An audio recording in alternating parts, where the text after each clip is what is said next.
So news broke yesterday late in the show. Josh Reynolds was going to sign with the Denver Broncos. Brad Holmes said early in the week at the league meetings that Reynolds was their plan A receiver in free agency. But admittedly, it doesn't sound like they made a huge offer. And it doesn't sound like Reynolds signed for a ton of money either. Well, 2 years, $14 million. Up to $14 million. Yeah. I think we got to see what the actual real worth of that contract is. But he was there projected to be, he was projected to be their third receiver, right? I mean, Amon-Ra, J-Mo, Josh Reynolds. So he's kind of an interesting player in the Lions season last year in that he made a name for himself, a reputation of being someone that Jared Goff could rely on. They had a chemistry dating back to their days with the Rams. He was on the street when the Lions signed him, and he came here. And anybody that you sign off the street that becomes something like your third best receiver is a pretty damn good signing. So they get this guy, and he produces here. Quarterback trusts him. And he becomes one of those players that I think is pretty well liked. Has a huge playoff game against the Rams. And then it feels like all that, the reputation that he built, the goodwill, the trust, all got flushed down the toilet with one bad game. The one bad game on the biggest stage they've been on in years. He struggled and dropped a tough but high leverage fourth down pass and then dropped an easy 3rd and 9 pass. In drives that when they resulted in 49er points. Now, in between, the forgotten, colossal, and maybe even more unforgivable mistake is Jahmyr Gibbs fumbled a handoff, where a veteran quarterback and a rookie running back had an exchange issue. It could fall on Goff too, but I mean, that's kind of forgotten in all this mess because it's sandwiched by two big mistakes by Josh Reynolds, but all of these mistakes resulted in points in a catastrophic second half, which cost the Lions a trip to the Super Bowl. Along with a bungled interception. Yeah, there's all kinds of, I mean, it was a but those are the big four plays. Cacophony of errors. The 2 drops, the defensive mishap, and the fumble are the 4 big plays. So we're left in this weird place where I don't know that there's going to be any ruining. I mean, did anybody get bummed out by that news yesterday? Well, you got to cut away all the people that wanted him released as soon as the plays happened, right? Well, that's the punitive. I got to blame one person for this, and I'll feel better about the team in general if we can just blame one person and that corrects all the issues. It feels like that was a pretty good percentage of people that kind of felt that way. Which is always typically it's an overreaction. Yes. But whatever. So then you go into, okay, of the people that are left, how many wanted Josh Reynolds back? And I kind of think like, the majority of people, of the Lions fans, maybe I shouldn't speak. I mean, I should speak for myself. I was okay with them not bringing him back. In fact, when I heard that there were still in negotiations with him, I bristled. I was like, is this really what I want to do? Because I thought you were going to have to spend more money than he was possibly worth, in my mind. And I think what happened is for the betterment of the Lions. Because they don't have to spend the money, whether it was $7 million a year or more, because maybe it's front-loaded for the first year. I don't know. But I'm comfortable letting him walk so that they can either develop a wide receiver through the draft or maybe do some kind of late signing here. I think it puts more pressure and responsibility on J-Mo's shoulders, which I'm fine with because I think they should rely on him more. But I also don't want to discount the fact that Josh Reynolds was very good for the Lions because of his familiarity in the offense with working with Jared Goff, and he settled things down that first season he got here. As soon as he got here, things started to settle down with Jared Goff, and we saw really good Goff for the second half of that first season he was here. And then we saw really good Goff all last year and the year before. So 2.5 years of really good Jared Goff, and it coincides with Josh Reynolds becoming a Lion. Am I apprehensive that him leaving is kind of taking away his security blanket? Not anymore, because Goff has emerged as a leader on this team. He's got Amon-Ra St. Brown that he works with. He had no problem hooking up immediately with the tight end situation and running backs.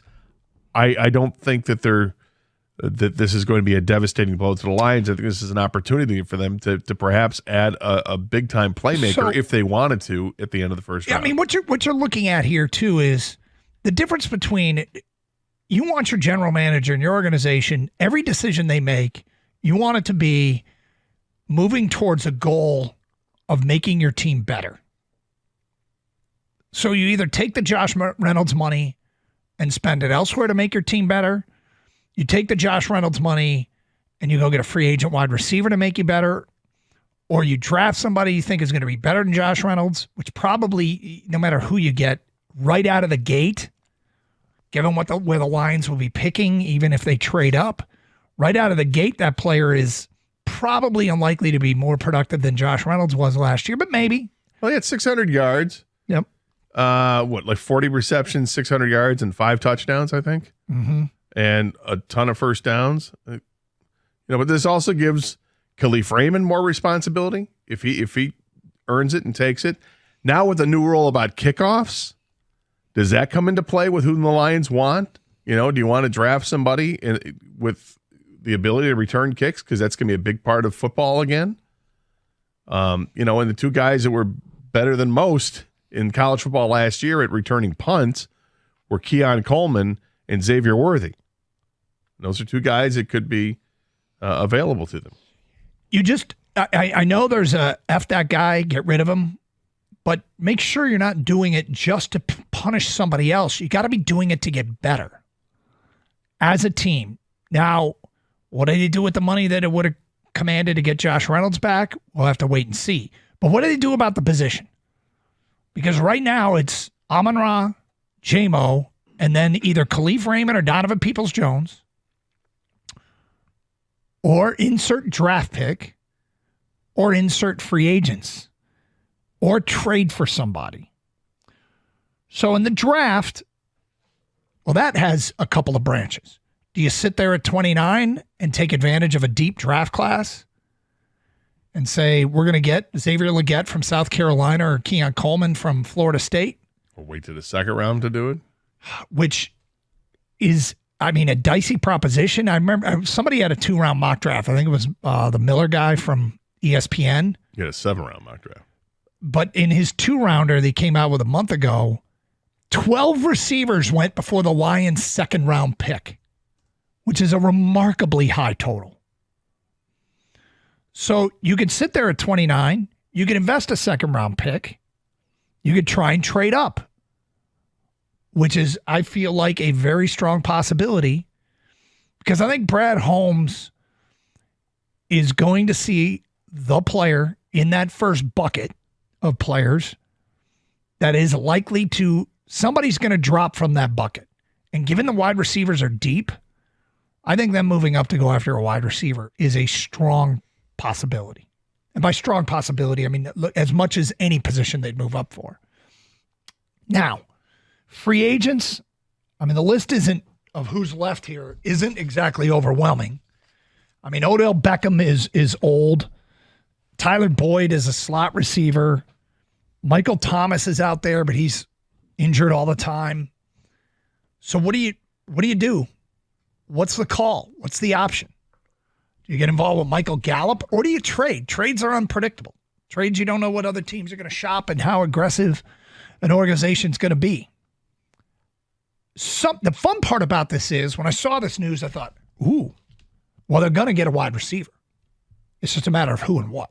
I highly doubt they're going to move into next year with Khalif Raymond and Donovan Peoples-Jones battling for that 3rd spot. I think they're going to draft one. I don't think they're going to go after one in free agency.